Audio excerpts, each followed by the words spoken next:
Assalamualaikum warahmatullahi taala wabarakatuh. Ketemu lagi. Kali ini kita akan membahas tentang biolistrik pada manusia. Tapi sebelum kita lanjutkan, jangan lupa klik tombol subscribe dan like-nya ya. Jangan lupa loncengnya juga tuh diklik. Jadi biar bisa ada notifikasi kalau ada video baru. Oke, kita lanjut tentang biolistrik. Kita mulai sejarahnya dulu ya. Awal mula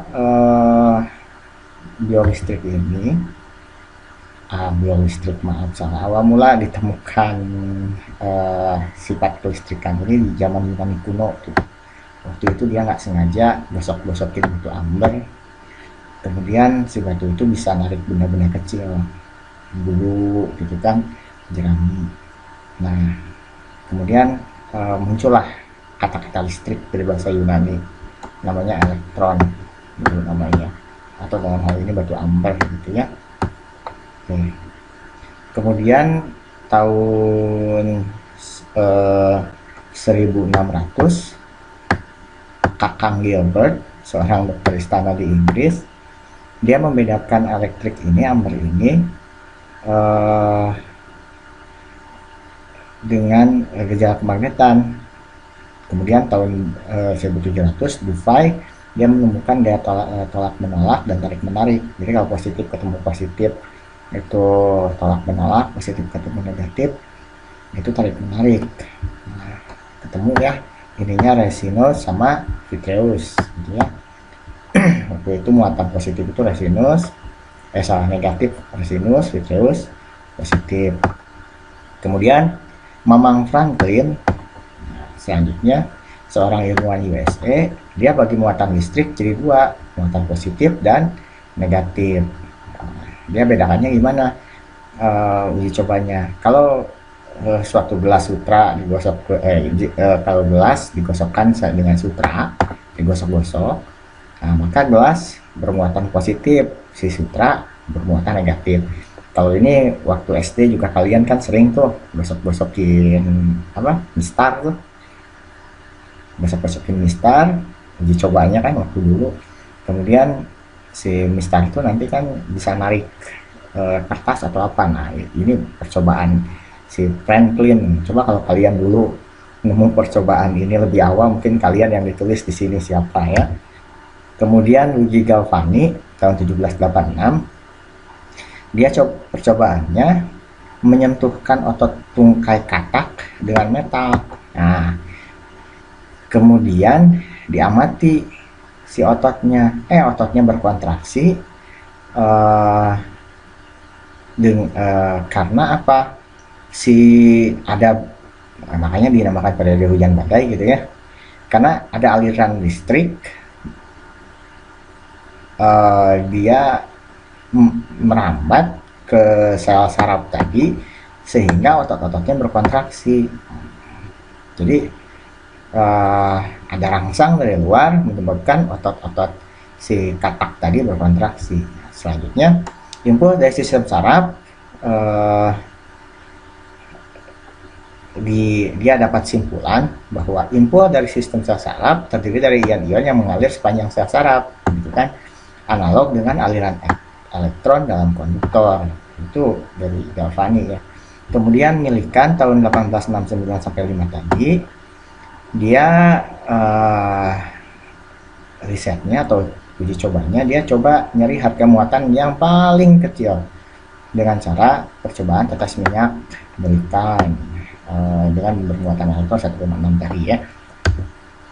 Nah, pada manusia sendiri bioelektrivitas ini kita ambil salah satu contohnya lah ya, nggak di otot, jangan di otot dulu ya, kita ini kan di saraf.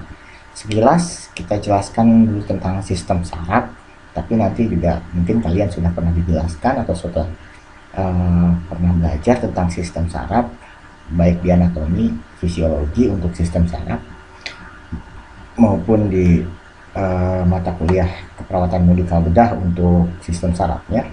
Jadi sistem saraf ini ada dibagi dua secara ininya.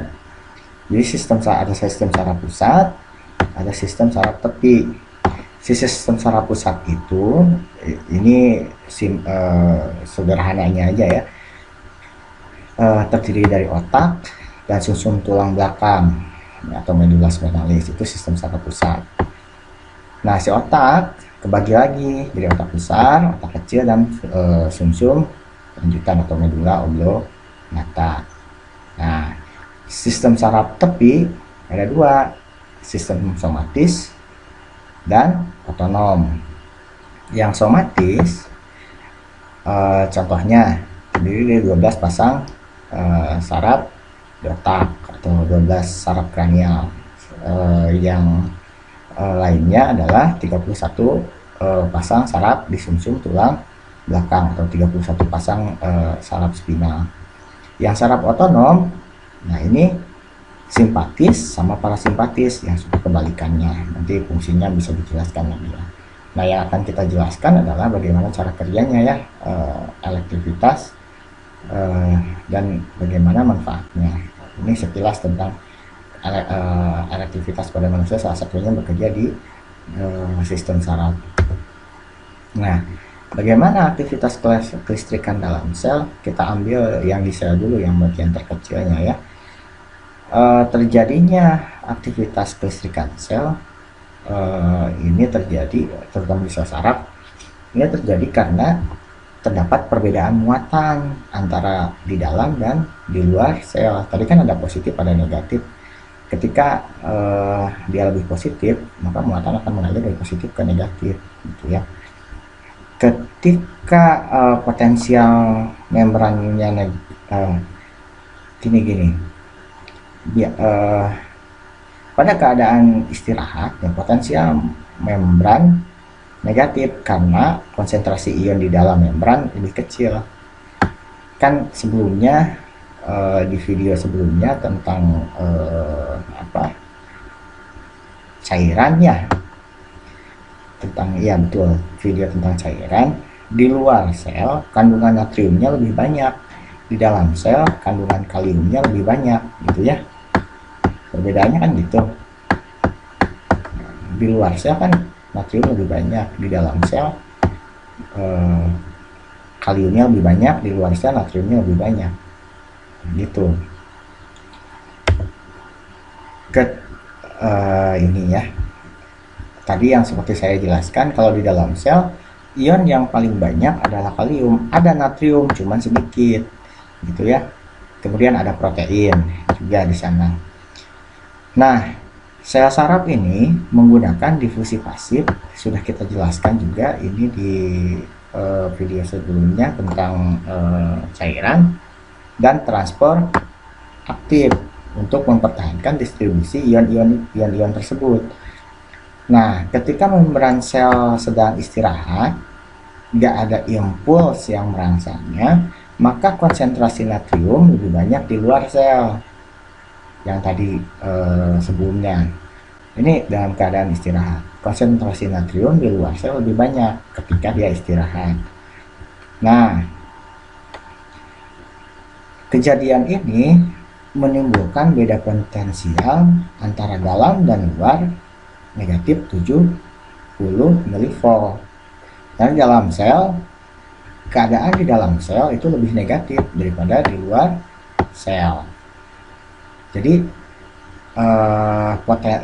terjadi perbedaan beda potensial negatif 70. Potensial di dalam itu positif 70 mV, sedangkan di luar sel 0 mV.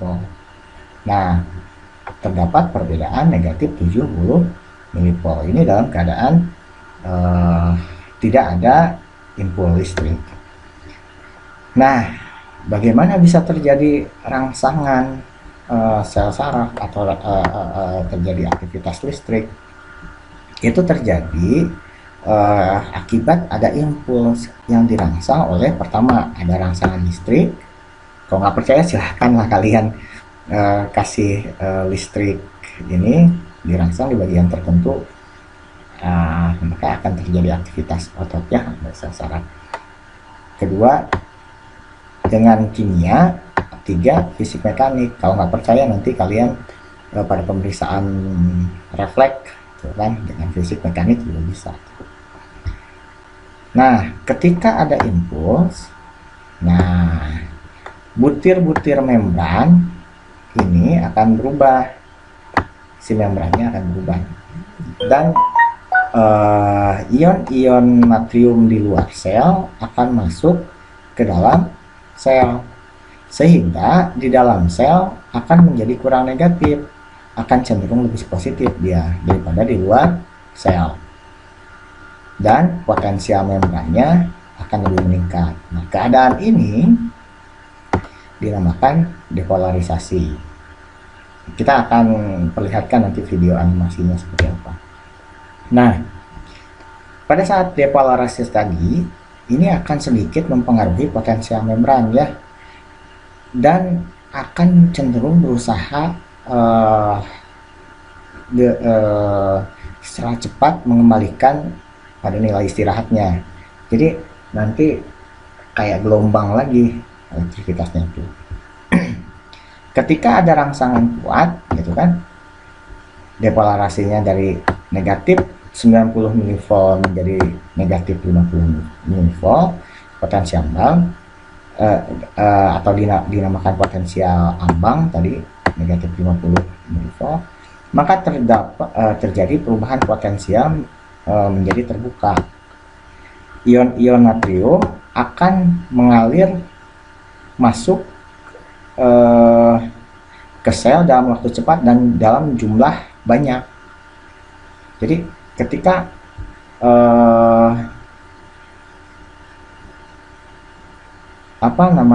terjadi tadi perubahan potensial, kemudian terbuka, natrium masuk ke dalam sel dalam waktu cepat dan banyak, sehingga hal ini akan menimbulkan arus listrik.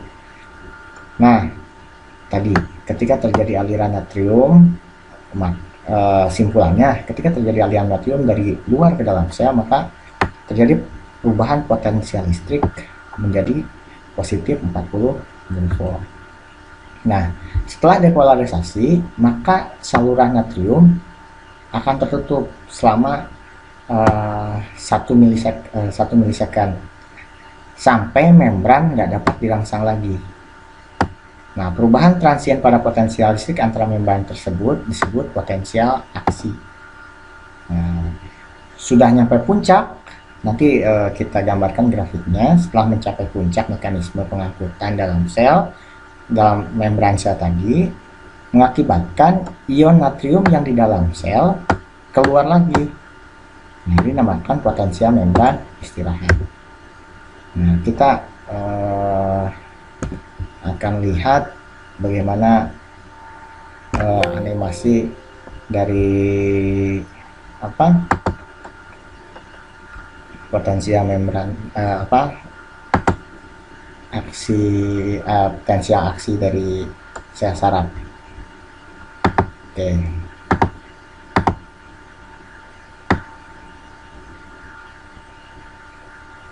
Nah, I've said before that a nerve impulse is an electrical signal that travels along the neuron, ini sel saraf, but it's ya. not quite electricity. Oke, kita bicara tentang potensial aksi di saraf. As you may know it. Electricity is the flow of electrons, but in a nerve impulse we use the word potential to describe the movement of charged particles across the membrane of a cell. Nah, kita lihat bagaimana cara kerja potensial aksi di sel saraf ini. Jadi coba kita perhatikan bagaimana dia merambat. The charged particles flow like a wave down the axon, moving in and out of the cell. Kayak gelombang dia. The movement is mostly of positively charged ions, not negatively charged electrons. Jadi di luar dia lebih positif, di dalam dia negatif, gitu ya. Electrons, like you might imagine. Let's look even closer at the cell membrane. Nah, ini keadaan di dalam membran di dalam sel tadi yang disebutkan. Ini membran selnya, ini keadaan di luar, ini keadaan di dalam. Lihat, Di luar dia natriumnya lebih banyak, di dalam dia kaliumnya lebih banyak, ya. Nah, ketiga, when a neuron isn't firing, there's a high concentration of sodium ions outside of the cell membrane, and also a high concentration of potassium ions in the cytosol of the cell. The sodium and potassium channels are gated and closed. ini dalam keadaan istirahat, jadi natrium di luar lebih banyak dibandingkan di dalam. Oke, lanjut. Because of the difference in number of sodium and potassium ions, as well as the presence of negative ions like chlorine, there's an overall negative internal charge of negative 70 millivolt. Ini terdapat perbedaan 70 milivolt. The beginning of an impulse is marked by depolarization. This means that the voltage-gated sodium channel is opened and the sodium rushes into. Nah, ketika ada impuls, jadi channel dari natrium ini, gerbang natrium terbuka, sehingga natrium dari luar masuk ke dalam sel. The cell. Ini depolarisasi. The influx of positive charges Depolarisasi, kan? quickly shifts the electric potential of the membrane, so that now the outside is more negative and the inside of the cell is more positive. Jadi di luar jadi lebih negatif pada saat depolarisasi, ya. Di dalam jadi lebih positif ketika ada impuls, ya. This change in polarity will close the sodium gate. Nah, Nearby is the voltage-gated potassium channel, which will now. Ini keadaan saat repolarisasi. Open and allow potassium ions to flow out of the cell. Pada saat repolarisasi, kaliumnya dikeluarkan melalui channel kalium. The movement of these positive ions will repolarize the cell, allowing the cell to have a negative internal charge relative to the positive extracellular charge. Nah, The change in jadi ini untuk mencoba menyumbangkan menginikan balik. Jadi di luar lebih positif lagi, di dalam jadi lebih negatif.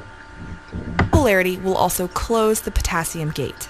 Nah, kemudian akan nutup channel kaliumnya. At this time, you might think that the cell is ready to receive another signal, but it can't. If the sodium gates opened, the sodium ions would not move. In order for ions to move through their channels, they have to be able to move down the electrochemical gradient. The positive sodium ions aren't attracted to the positive environment outside of the cell, so they won't move. Another signal can't be sent until the sodium and potassium ions have moved back to their resting potential positions. But this means moving against concentration gradients, which means energy must be used. Nah, During the refractory period, this kan supaya bisa meneruskan impuls selanjutnya, maka perlu dibalikan lagi dalam kondisi semula, kan. Nah, untuk balikan lagi, maka dulu di video pertama tentang konsep cairan, kita pernah membahas sedikit tentang pompa natrium kalium. Nah, di sini dia gunanya. Coba sodium potassium pump will move 3 sodium ions out of the cell dia akan and 2 memompa potassium ions into the cell with Nah. 1 ATP molecule. dengan bantuan energi, dia akan mengeluarkan natrium dari dalam, 3 natrium keluar dan memasukkan kalium ke dalam lagi, balik lagi, begitu This seterusnya. must happen constantly and rapidly, so the brain uses a significant Tapi dia memerlukan energi. Nah, ini nanti energi dari mana akan dibahas di video selanjutnya tentang metabolisme sel nanti, ya. amount of your body's energy. In a matter of milliseconds, the sodium potassium pumps will restore resting Terjadi potential dalam and another action sekian potential can move milidetik, through. satu Nerve milidetik. impulses are actually waves of action potentials, which means ions are flowing in and out of the cell in a wave-like pattern. Dia kayak gelombang, Because of the refractory kayak period, where sodium ions will ada not flow polanya. out of the cell by diffusion, action potentials can only move in one direction. They begin at the dendrites and they end at the axon terminals. This wave-like region where the action potentials are flowing are referred to as the local current, which rapidly repolarizes the side. Here is Selanjutnya 50 tadi brain apa? but the we can see that sometimes Kita ini kan melalui grafik. Tadi penjelasannya biar mudah memahami tentang depolarisasi dan repolarisasi. the flow of sodium ions Ini ketika isn't istirahat, enough for an action negatif potential to 70 occur. kan. The internal Nah. region of the cell must reach negative 55 millivolts, the Ketika threshold. terjadi ada beda potensial tadi negatif 50 kan, beda potensialnya berubah tadi yang saya bilang Potential potensial for action aksi, potentials to begin. If enough mulai sodium dia- ions are released to dia harus mencapai negatif 55 dulu. Negatif 50 ya tadi ada. surpass the threshold potential, an action potential occurs. Nah, In the oscilloscope trace of an action potential, we can see where the sodium and potassium gates have opened. Here is the point where the stimulus occurs, Ketika ada and sodium stimulus, gates tuh. open, allowing sodium to rush into the cell. ketika ada stimulus, maka natrium akan masuk ke dalam sel yang dinamakan depolarisasi. This Jadi, depolarizes the cell, causing the inside to become positive relative to the outside of the cell. This polarity change opens the potassium gate, which allows kemudian ini akan memancing gate kalium tadi terbuka. potassium ions to rush sehingga- out of the cell. Pada saat mencapai ambang batas tadi, si gate dari kalium terbuka sehingga terjadi repolarisasi. Karena kalium keluar dari dalam sel ke luar sel si kalium. Which rapidly repolarizes the inside to a negative charge. This can often become more negative than negative 70 millivolts and is called hyperpolarization or undershoot. This will be corrected during the refractory period, where the sodium-potassium pump uses ATP to restore rest. Maka pada masa refractory period dia akan menggunakan energi untuk memompa natrium kalium tadi, pompa natrium kalium, sehingga natrium yang di dalam akan dikeluarkan, kalium yang di luar akan masuk, tapi pakai energi gitu ya. Kalau ini kan masih diffuse gitu kan, Resting potential. During this time, no additional action potentials can be sent, but once resting potential is reached, Okay. the neuron is ready to fire again. saya rasa cukup mungkin itu sampai terjadi stimulus selanjutnya gitu ya, begitu terus. Oke, lanjut pembahasannya. Nah, sekarang biolistrik ini dipakai untuk apa? Di bidang medis perawat ini. Nah, jadi manfaatnya ini bisa dipakai untuk diagnosa. Kalau di medis dokter nanti salah satunya adalah EMG atau elektromiograf. Untuk apa? Untuk melihat aktivitas listrik di otot, kan elektromiograf. Ini salah satu contoh ya untuk elektromiograf, bagaimana otot bisep yang direkam dengan disadap dengan EMG gitu ya. Jadi untuk melihat bagaimana aktivitas kelistrikan dari otot. Nah, lihat yang A, yang bagian A ini gitu ya. Ini potensial unit motoris yang normal gambarnya. Yang B ada potensial fibrilasi. Yang C dia potensial motor unit yang polifasik. Mungkin ini akan dijelaskan nanti di sistem otot ya, muskuloskeletal. Nah, kemudian untuk melihat penderita miastenia gravis diperiksa EMG kan. lihat keadaan lengkung refleksnya dengan elektroneurogram. Ini untuk melihat bagaimana kecepatan konduksi saraf, motoris, dan sensoris.